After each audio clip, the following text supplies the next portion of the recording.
और अब खबरें तफसील से। कांग्रेस के तर्जुमान सुप्रिया श्रीनेट ने कहा है कि हालिया दिनों में हमारी कोर्ट की जानिब से यानी अदालतों की जानिब से दिए फैसले पर कई सवाल कायम होते हैं। अदालत का फैसला गैर संजीदा है। सुप्रिया श्रीनेट ने अनुराग ठाकुर और सुल्ली बुल्ली डील से जुड़े लोगों को मिली जमानत और कोर्ट से मिली राहत पर सवाल खड़ा किया है और कहा है कि कोर्ट का दोहरा नजरिया है। एक तरफ मुल्क के बेकसूर नौजवान जेल में बंद हैं और उन्हें बेल नहीं मिलती और दूसरी तरफ गुनहगार को अदालत जमानत दे रही है, जिस पर गौर करना जरूरी है। हमारे न्यायालयों में ऐसा कुछ हुआ जिसने कुछ सवाल पूछने के लिए और चिंता व्यक्त करने के लिए मजबूर कर दिया। पहला वाकया तो है जब कोर्ट ने कहा कि अनुराग ठाकुर जो भाजपा की केंद्र सरकार में अब मंत्री हैं, जिन्होंने गोली का बड़ा नारा लगवाया था दिल्ली दंगों के दौरान, अगर नफरत की बात भी हंस के कही जाए, मुस्कुरा के कही जाए तो कोई दिक्कत की बात नहीं है। ये कौन सी बात हुई? क्या कल को एक आदमी खंजर लेकर और पिस्तौल लेके आ जाए और कहते मैंने तो मुस्कुराते हुए कत्ल कर दिया, तो कोर्ट यही पैमाना अपनाएगा? और दूसरी बात, अनुराग ठाकुर की इस बात को कहने के बाद दिल्ली में दंगे हुए थे, नफरत फैलाने का काम था ये। दूसरा काम जो कोर्ट ने किया, जो सुल्ली डील्स और बुल्ली बाई, जहां पर मुसलमान औरतों की सरेआम नीलामी करी जा रही थी, उस ऐप के फाउंडर्स और डेवलपर्स को बेल दे दी और बेल देते वक्त ये कहा कि ये युवा है, इनका पहला अपराध है और इनके समग्र विकास के लिए इनका इतने दिन तक जेल में रहना ठीक नहीं है। तो क्या वो तमामों स्टूडेंट लीडर्स, वो तमामों युवा जो संवैधानिक तरीके से अपने हितों की रक्षा करने के लिए प्रोटेस्ट कर रहे थे, चाहे वो सीए एनआरसी के दौरान हो चाहे अदरवाइज हो, उनको जेल में रखने से उनका समग्र विकास नहीं रुक रहा है? आपने तो जेल में स्टैन स्वामी जैसे व्यक्ति को रखा जो 85 साल से उम्र थे, जिनकी मृत्यु तक हो गई वहां पर। तो ये दो पैमाने क्यों हैं? और ऐसा करते वक्त, समग्र विकास की बात करते वक्त, क्या एक बार आपने सोचा कि इन औरतों पर क्या बीती होगी जिनकी नीलामी लगाई जा रही थी, जिनकी फोटो थी, जिनके नंबर थे वहां पर? उनकी अस्मिता, उनकी इज्जत तक कोई मान सम्मान नहीं है। इस देश में क्या हो रहा है और हम कहां ले जा रहे हैं इस देश को, और कब तक और कहां तक ये चलता रहेगा? कर्नाटक में कहा जाता है कि मंदिर के बाहर जो अस्थायी स्टॉल लगते हैं मेले के दौरान, वो मुसलमान नहीं लगा सकते। अरे ये वो देश है जहां पर देवी माँ की प्रतिमा मुसलमान बनाता है, पूजते हिंदू है। गणेशोत्सव हम सब बनाते हैं, प्रतिमा शायद मुसलमान बनाता है। बनारसी साड़ी बुनने वाला बुनकर मुसलमान है, चढ़ाई देवी माँ पे जाती है। क्या कर रहे हैं हम इस देश का, और कहां तक ये नफरत फैलेगी? और अगर बाकी के देशों में जहां पर भारत के लोग जाते हैं, चाहे वो क्रिश्चियन कंट्रीज हो चाहे वो मुस्लिम कंट्रीज हो, कमाने जाते हैं, वहां पर भी इसकी प्रतिक्रिया और प्रतिकार शुरू हो जाए तो हम क्या करेंगे? किस दिशा में हम इस देश को ले जा रहे हैं, इसका सवाल नफरत और उन्माद फैलाने वाली सरकार को तो देना ही होगा, लेकिन कोर्ट्स कौन सी भाषा बोल रहे हैं, इस पर भी चिंतन जरूरी है। और आगे बढ़ते हैं। अप्रैल फुल के मौके पर भोपाल एमएलए आरिफ मसूद के जरिए अनोखे अंदाज में एहतजाज करते हुए मरकजी और सूबाई हुकूमतों को तनकीद का निशाना बनाया गया। बढ़ी हुई महंगाई, डीजल व पेट्रोल के साथ रसोई गैस की कीमतों में हो रहे बेतहाशा इजाफे के लिए भोपाल एमएलए आरिफ मसूद की क़यादत में अहमकों की बारात निकाली गई। अहमक यानी बेवकूफ। अहमकों की बारात भोपाल चारबत्ती चौराहे से शुरू होती और शहर के मुख्तलिफ रास्तों से होती हुई बगलवाड़ा चौराहे पर खत्म हुई। आरिफ मसूद का कहना है कि बीजेपी हुकूमत ने अवाम से झूठा वादा करके बेवकूफ बनाने का काम किया था, इसलिए आज अहमकों की बारात निकालकर हुकूमत को खबरदार किया गया है।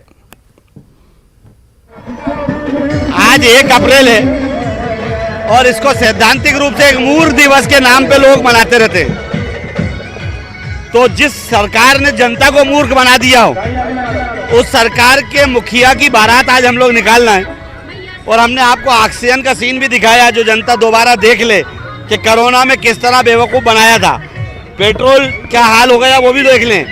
तो ये जो मूर्ख बनाया, इन तमाम मांगों को लेकर नरेंद्र मोदी के खिलाफ मूर्ख रैली, उनकी बारात निकाली जा रही है आज, ताकि जनता उसको एंजॉय करे, जिसमें बैंड भी है, बाजे भी हैं, घोड़े भी हैं, बग्गी भी है, कि किस तरह बेवकूफ़ मूर्ख बनाया जा रहा है देश की जनता को, उसके विरोध स्वरूप ये मूर्ख बारात।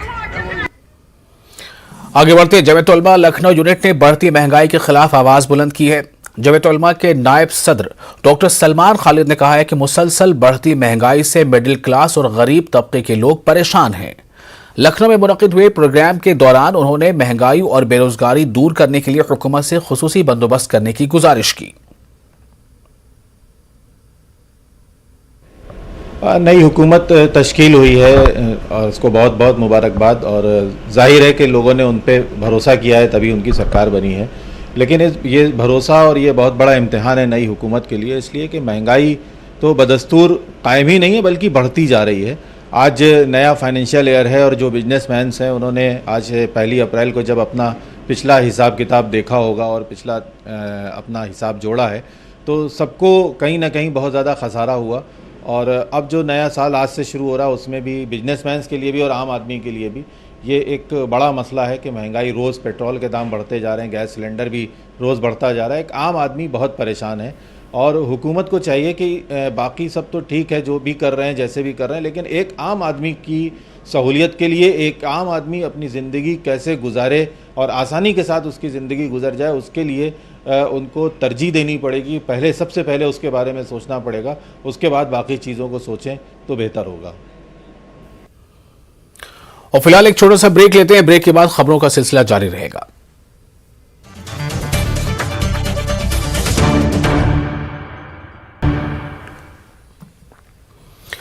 वक्फे के बाद एक बार फिर आपका इस्तकबाल है। आप देख रहे हैं न्यूज़ 18 उर्दू पर खास बात इंडिया। मारूफ मुसन्निफ सईद नकवी ने मुस्लिम वैनिशेस नामी एक किताब लिखी है जिस पर आजकल काफी चर्चा हो रही है। इस किताब का अहम मौजू है अगर मुसलमान हिंदुस्तान से मुकम्मल तौर पर गायब हो जाएं तो क्या होगा। सईद नकवी ने कहा है कि आजकल अक़लियतें खासतौर पर मुसलमानों को सियासी महवर में रखा जा रहा है ताकि मुसलमानों का खौफ दिखाकर सियासी मफाद हासिल किया जा सके। लेकिन अगर मुसलमान हिंदुस्तान से मुकम्मल तौर पर गायब हो जाते हैं तो सदियों पुरानी जात पात बेराह रवी फिर से समाज में फैल जाएगी और फिर सियासी मफाद परस्त इसका फायदा उठाएंगे।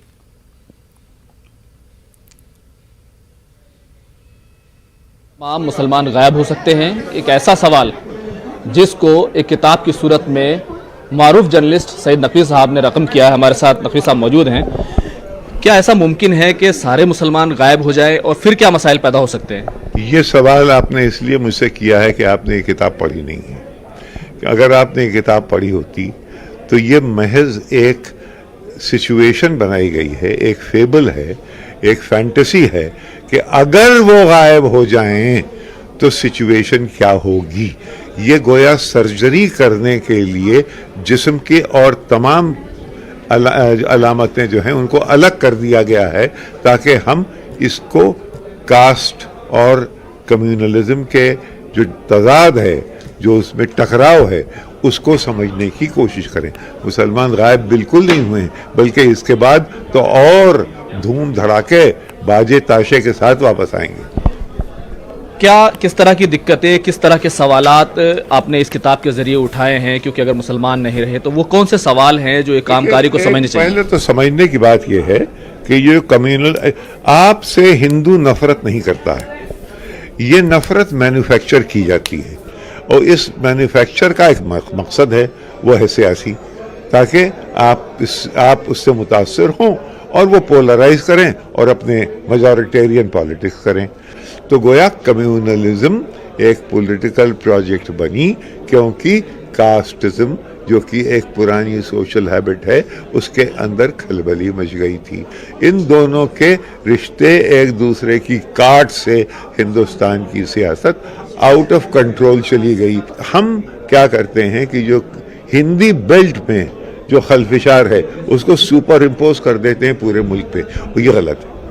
सर, क्या ये ट्रायंगल टूट सकता है जिस तरह से आपने कहा, पाकिस्तान, भारत, हिंदू, मुसलमान? सिचुएशन जब से अफगानिस्तान से अमेरिका गया है उसके बाद से इंटरनेशनल स्थिति ऐसी बनी है कि हमारा कोई दूसरा चारा ही नहीं है सिवाय इसके कि यहाँ आपस में मिलकर रहें। कैमरामैन बिनू के साथ खुर्रम शहजाद, न्यूज़ 18 दिल्ली। मौलाना आजाद उर्दू यूनिवर्सिटी के साबिक चांसलर जफर सरेशवाला ने कहा है कि हिजाब के मसले को जानबूझकर बढ़ावा दिया गया, इससे होने वाले तनाज़े का सियासी फायदा उठाया गया। साथ ही उन्होंने हलाल गोश्त पर चल रहे मसले पर भी खुलकर बात की। कर्नाटक से हिजाब विवाद शुरू हुआ था और उसके बाद वहां पर हलाल गोश्त के खिलाफ भी एक मूवमेंट चल रहा है। हमारे साथ हैं जफर सरेशवाला साहब, आप बुद्धिजीवी माने जाते हैं, खुलकर अपनी बात कहते हैं। जिस तरह का मूवमेंट शुरू हुआ है, पहले हिजाब आया और अब हलाल गोश्त पर हमला है, क्या लग रहा है, क्या हमारा देश कहाँ जा रहा है? देखिए ये इस तरह से होता रहेगा। यानी जब ये हिजाब का जो मामला हुआ सबसे पहले, जब ये स्कूल की जो बच्चियां जो एहतजाज में बैठी थी, तो मैंने बहुत कोशिश की कि उनको समझाने की कि भाई ये मसले को तुम यहीं ख़त्म कर दो। यानी जो हालांकि मैंने जब तहकीक की तो पता चला कि उसमें 900 साढ़े 900 बच्चियाँ हैं उस स्कूल में और 107 के करीब मुसलमान बच्चियाँ हैं और ये 6 बच्चियाँ बैठी थी।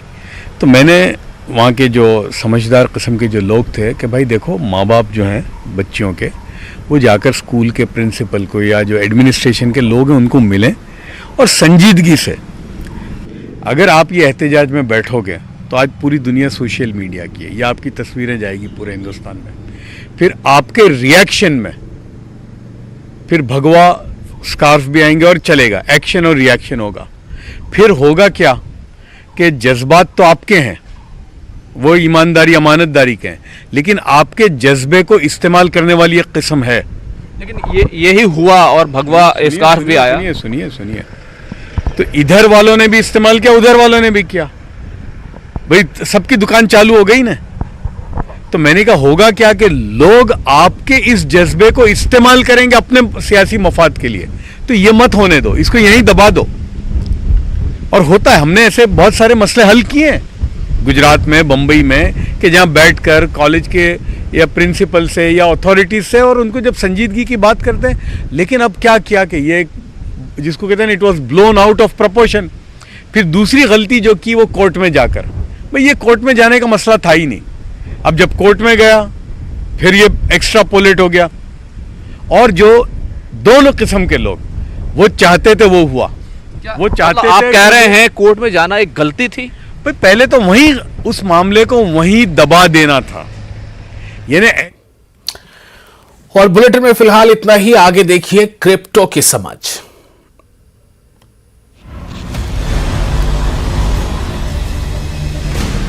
ज़ेड-पे and News 18 network present crypto की समझ। ज़ेड-पे और न्यूज़ 18 नेटवर्क की पेशकश क्रिप्टो की समझ के इस एपिसोड में आप सभी का बहुत स्वागत है। मैं हूं आपके साथ विभा उपाध्याय। आइए आपको बताते हैं क्रिप्टो जगत से जुड़ी हुई कुछ बड़ी खबरें। Crypto tracking exchange traded funds जल्द ही ऑस्ट्रेलिया में शुरू करेगा ट्रेडिंग। पहले एक्सचेंज ट्रेडेड फंड जो कि ऑस्ट्रेलियन शेयर मार्केट में क्रिप्टो करेंसी की कीमतों को ट्रैक करती है, उससे लिस्ट करने की होड़ सी मच गई है। इसके लिए कम से कम 3 दावेदार रेगुलेटरी अप्रूवल्स का इंतजार कर रहे हैं। पहले यूएस लिस्टेड बिटकॉइन ETF ने अक्टूबर 2021 में ट्रेडिंग करना शुरू किया। यह अब तक के सबसे ज्यादा कारोबार वाले ETF में से एक के रूप में शुरू हुआ, जिसने पहले कुछ दिनों में ही $1 बिलियन से ज्यादा आकर्षित किया। टेक्निकली इसमें बिटकॉइन नहीं, लेकिन बिटकॉइन वायदा है। ETF में यूनिट्स को लिस्टेड कंपनीज के शेयरों की तरह ही खरीदा और बेचा जा सकता है। वे सभी तरह के बाजारों की कीमतों को ट्रैक करते हैं। क्रिप्टो ETF उन निवेशकों के लिए सुविधाजनक है जो डायरेक्ट क्रिप्टो की वजह से परेशानियों का सामना करते हैं, जैसे एक्सचेंज के जरिए ट्रेड करने की बाध्यता, डिजिटल एसेट्स में निवेश के लिए पासवर्ड और डिजिटल वॉलेट होना। यूक्रेन NFT वॉर म्यूजियम जल्द लॉन्च। इस महीने की शुरुआत में FX एम्पायर ने बताया कि यूक्रेन की सरकार रशियन यूक्रेनियन वार के NFT म्यूजियम को लॉन्च करने की योजना बना रही है। NFT की बिक्री से होने वाली आय यूक्रेन की सरकार को उसकी वित्तीय जरूरतों को पूरा करने में मदद करेगी। इसी हफ्ते यूक्रेन की सरकार ने ट्विटर पर Meta history museum of war के लॉन्च की घोषणा की। ट्रेडिशनल म्यूजियम से अलग यूक्रेनियन वॉर म्यूजियम डिजिटल रूप में है और ये पूरी तरह से NFT पर आधारित है। मेटा हिस्ट्री के ट्वीट के अनुसार बायर बिना खरीदे NFT नहीं देख पाएगा। रूसी आक्रमण के बाद से यूक्रेनी सरकार ने डिजिटल एसेट्स को समर्थन के साधन के रूप में देखा है। युद्ध के प्रयासों और नागरिक आबादी के लिए सहायता की आवश्यकता वाली सरकार के लिए डिजिटल एसेट्स एक आदर्श विकल्प साबित हुई है। भारत की फाइनेंस मिनिस्टर निर्मला सीतारमण ने फरवरी में सदन के समक्ष दिए अपने बजट भाषण के दौरान कहा था कि सरकार फाइनेंशियल ईयर 2022-23 से वर्चुअल एसेट्स के ट्रांसफर पर 30% टैक्स लगाएगी। उन्होंने देश में क्रिप्टो करेंसी की खरीद और बिक्री पर 1% TDS यानी कि टैक्स डिडक्टेड एट सोर्स की बात भी कही। उन्होंने कहा कि डिजिटल करेंसी में किए गए किसी भी गिफ्ट पर रेसिपिएंट्स को भी टैक्स देना होगा। वित्त मंत्री ने यह भी साफ किया कि crypto holders capital gains tax के साथ क्रिप्टो करेंसी से हुए नुकसान की भरपाई नहीं कर सकते हैं। इस घोषणा से जहां कुछ स्टेक होल्डर्स को निराशा हुई, वहीं कुछ ऐसे भी हैं जिन्हें उम्मीद है कि समय के साथ ये कानून शिथिल हो जाएगा। पिछले कुछ समय से भारत सरकार अपनी सेंट्रल बैंक डिजिटल करेंसी यानी कि CBDC को लॉन्च करने की संभावना पर विचार कर रही है। फरवरी में बजट भाषण में सीतारमण ने यह भी कहा था कि भारतीय रिजर्व बैंक यानी कि RBI नेक्स्ट फाइनेंशियल ईयर में CBDC की शुरुआत करने जा रही है। क्रिप्टो की समझ के इस एपिसोड में इतना ही। क्रिप्टो से जुड़ी कुछ और खबरों और जानकारियों के साथ नेक्स्ट वीक फिर से होगी मुलाकात। Till then take care and bye bye.